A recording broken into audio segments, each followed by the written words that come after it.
Hi everyone. हम में से अक्सर लोगों का ये ख्याल है कि हमारा मौजूदा इक्तिसादी निज़ाम जो कि इस वक्त तकरीबन तमाम ही दुनिया में कायम है, जो कि कैपिटलिज्म है, इसमें बहुत सारी चेंजेस की और इम्प्रूवमेंट की ज़रूरत है।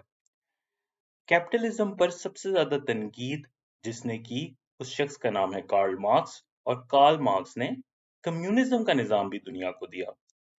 मगर हम कार्ल मार्क्स के आइडियाज़ को फौरन बड़ी आसानी से रद्द कर देते हैं और डिसमिस कर देते हैं। हम कार्ल मार्क्स के आइडियाज को क्यों डिसमिस करते हैं, ये इतनी हैरानगी की बात नहीं है। कार्ल मार्क्स के आइडियाज ने यानी कम्युनिज्म ने जो जिस किस्म की आमरीत को जन्म दिया, और प्लान्ड इकोनॉमी ने जिस किस्म के डिजास्टर्स दुनिया में प्रोड्यूस किए, तो उसका नेचुरल कॉन्सिक्वेंस ये है कि हम कार्ल मार्क्स के आइडियाज को डिसमिस कर देते हैं। मगर कार्ल मार्क्स को हमें एक ऐसे डॉक्टर की तरह लेना चाहिए जो मर्ज को आइडेंटिफाई करके डायग्नोस तो अच्छे तरीके से कर लेता है, मगर उसका हल, उसकी दवाई, उसका क्योर जो है वो नहीं दे पाता। इसलिए जब भी दुनिया में कैपिटलिज्म पर कोई रिफॉर्म का काम होगा, कोई चेंज का काम होगा, कोई इम्प्रूवमेंट का काम होगा, तो हमें कार्ल मार्क्स की कैपिटलिज्म पर जो तनकीद की गई है, उसको हमेशा अपने सामने रखना होगा। ये हकीकत है कि कार्ल मार्क्स इस कैपिटलिज्म के प्रॉब्लम्स का प्रॉपर सॉल्यूशन नहीं दे सका। जो सॉल्यूशन उसने जरूर दिया, मगर वो सॉल्यूशन का रिजल्ट बहुत बुरा निकला, और millions and millions of people भूख से मर गए प्लान्ड इकोनॉमी में। मगर हमें फिर भी कार्ल मार्क्स की जो तनकीद है कैपिटलिज्म पर, उसको देखना पड़ेगा। कार्ल मार्क्स जर्मनी में पैदा हुए। वो अपनी जवानी में ही कम्युनिस्ट पार्टी के साथ इन्वॉल्व हो गए।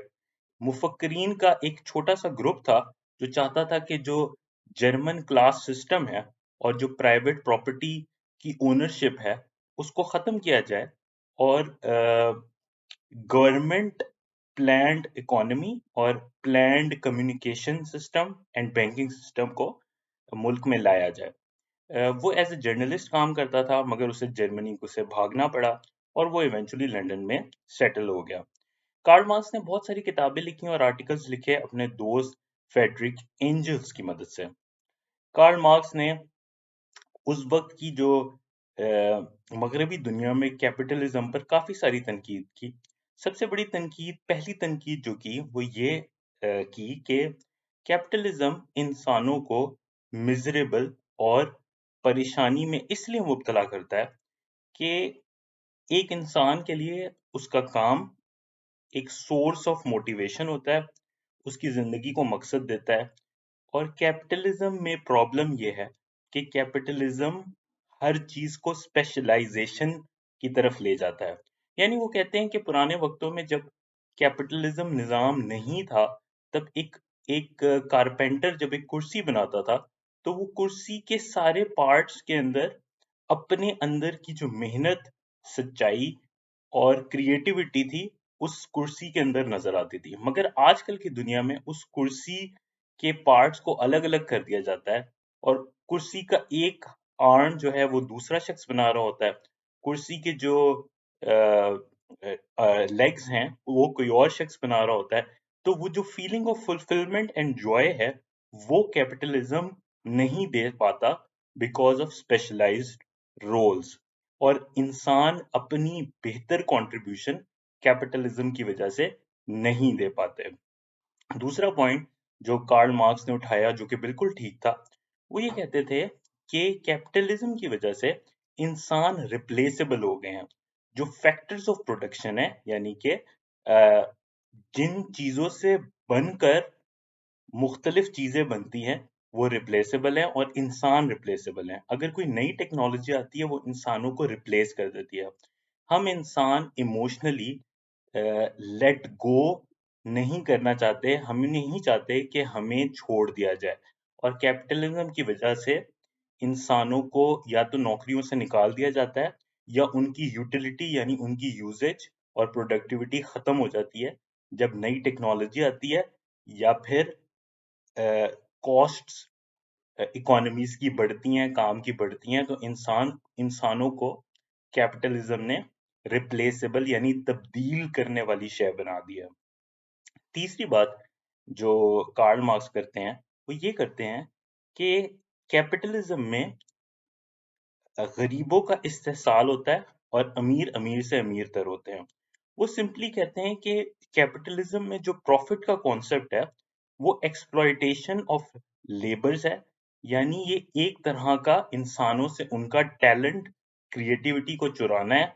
آپ کسی کو پیسے دیتے ہیں کم، اور اس کم پیسوں سے اس انسان نے جو آؤٹ پٹ دیا ہوتا ہے وہ آپ مہنگا جا کے مارکیٹ میں بھیج دیتے ہیں، تو یہ اس انسان کے ٹیلنٹ کا استحصال ہے۔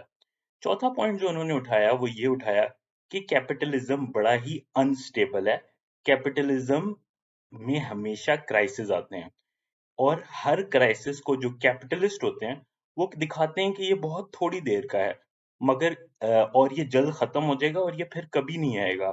مگر آپ جس طرح کے گراف دیکھیں گے، کیپٹلزم ہمیشہ ہائی اینڈ لو نوٹس کی طرح یا گراف میں آپ دیکھیں گے کہ اپس اینڈ ڈاؤنس کا شکار رہتا ہے، اور اس کی وجہ سے یہ پرابلمز کریٹ ہوتی ہیں کیپٹلزم میں، اور برے حالات آتے ہیں اور اچھے حالات آتے ہیں، اور اس دو ڈول نظام میں، اچھے اور برے حالات میں، ہم لوگ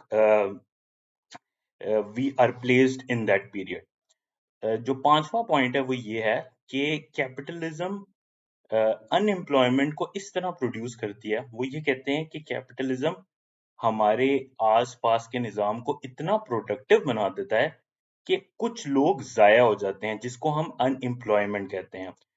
ان کو، کارل مارکس کو یہ ورڈ ان امپلائمنٹ ٹھیک نہیں لگتا تھا۔ ان کا خیال یہ تھا کہ ہر انسان کو اگر اکانومی میں کام نہیں ہے تو اس انسان کو آرام کرنا چاہیے، نہ کہ ان امپلائمنٹ کی طرف اس کو ان امپلائڈ کا لیبل دے دینا چاہیے، کیونکہ ان امپلائمنٹ کا مطلب ہی یہ ہے کہ اکانومی فلی آپریشنل ہے، مزید لوگوں کی ضرورت نہیں ہے، اور ضرورت سے زیادہ ایفیشنٹ ہے۔ اور اگر اکانومی ضرورت سے زیادہ ایفیشنٹ ہے تو لوگوں کو آزادی ہونی چاہیے کہ وہ ان امپلائڈ کہلانے کے بجائے آرام کریں اور اپنی زندگی انجوائے کریں۔ ان کنکلوژن، کارل مارکس نے جو کیپٹلزم پر تنقید کی وہ تو جائز کی، مگر اس کا جو حل تھا وہ ٹھیک نہیں دے سکا۔ سینٹرل فارم آف گورنمنٹ جو کہ کنٹرول کرے سینٹرلائزڈ اکانومی، گورنمنٹ اور ٹرانسپورٹیشن کو، وہ فیل ہو گئی۔ ابھی بھی اکانومسٹ اور انٹلیکچوئلز اس بات کو مانتے ہیں کہ کیپٹلزم کے بہت مسائل ہیں، مگر ابھی بھی اس سے بہتر نظام، اس سے کم نقصان دہ نظام ہمارے پاس موجود نہیں ہے۔